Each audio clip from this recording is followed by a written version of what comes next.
బోయిన్పల్లి మండలంలో ఉన్నటువంటి నూతన సర్పంచులకు సిపిఎం పార్టీ పక్షాన శుభాకాంక్షలు తెలియజేస్తూ మరి ఈ బోయిన్పల్లి మండలంలో మరి గ్రామాలకు సంబంధించి గత కొన్ని సంవత్సరాల నుంచి గ్రామాలలో ఎక్కడ చూసినా అపరిశుభ్రతమైన వాతావరణం ఉన్నది. అలాగే రోడ్లు కూడా అధ్వాన స్థితిలో ఉన్నాయి. కూడా గత కొన్ని సంవత్సరాల నుంచి కూడా ఊడ్చిన పరిస్థితి లేదు.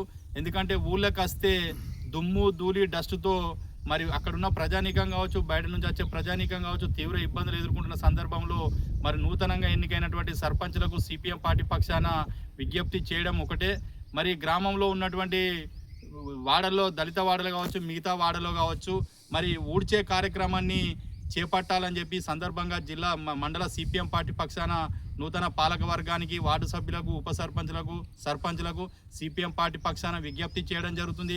మరి గత 2 సంవత్సరాల నుంచి చూసుకుంటే గ్రామం లోపల కూడా సమస్యలు పుట్టగొడుగులేక దాపురించినాయి. కాబట్టి ఎక్కడేసిన గొంగడు అక్కడనే ఉన్నది. కాబట్టి మరి ఇప్పుడు ఈ నూతనంగా ఎన్నికైనటువంటి సర్పంచులు ఎవరైతే ఉన్నారో అభివృద్ధిలో ఆకాంక్షలో భాగంగా అభివృద్ధిలో దూసుకుపోయే విధంగా, ప్రజలు మన్ననాలు పొందే విధంగా మరి గ్రామంలో ఉన్నటువంటి రోడ్లను, గల్లీలో ఉన్నటువంటి రోడ్లను పరిశుభ్రంగా ఉంచే దిశగా ఆ ప్రయత్నం చేయాలని చెప్పి ఊడ్చే కార్యక్రమం చేస్తే, ఎందుకంటే ఇప్పుడున్న పరిస్థితిని బట్టి చూసుకుంటే చాలా వాతావరణం కూడా కలుషితమై ఇచ్చేస్తున్నారు.